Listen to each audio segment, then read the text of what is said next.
नमस्ते प्यारे दोस्त, मैं चंद्रपाल और स्वागत करता हूं इस वीडियो में। और आज के टॉपिक है भारत के समक्ष उत्पन्न प्रमुख चुनौतियां।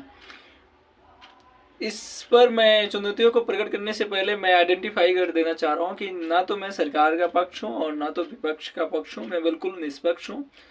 यह वीडियो बनाने का मूल उद्देश्य बस इतना सा ही है कि जो सरकारी तंत्र है या प्रशासनिक जो तंत्र है उनको जागरूक करना, और समय समय पर अगर हम जैसे जागरूक छात्र उनको जागरूक करते रहेंगे तो जो देश के समक्ष चुनौतियां हैं उसका भी इजीली समाधान होता रहेगा और हमारा देश आगे बढ़ता रहेगा। तो सबसे पहले चुनौती हमारे देश के समक्ष ये है कि बेरोजगारी दर।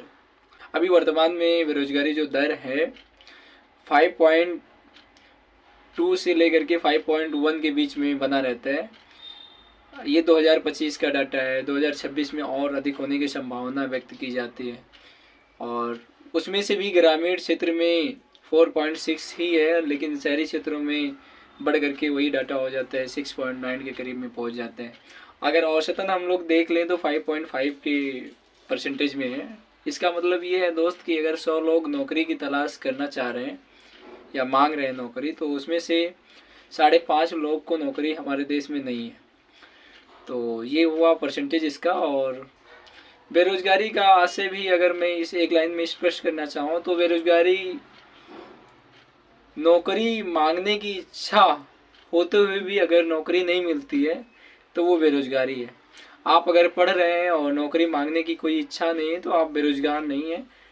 बेरोजगार वो होता है जो नौकरी मांगने की इच्छा रखता है, वो नौकरी मांगने के लिए तलाश करता है और काम करने के इच्छुक है, वो बेरोजगार। अगर उसको नौकरी नहीं मिल रही तो वो बेरोजगार है। दूसरा पॉइंट अगर हम देखें दोस्त तो गरीबी और आय असमानता।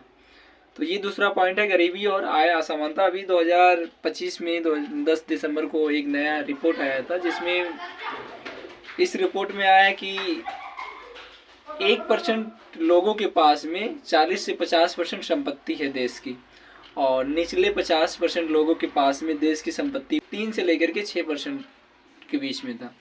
3 से लेकर के 50% निचले लोगों के पास में देश की जो संपत्ति है 3 से 6% के बीच में है, मतलब बहुत कम।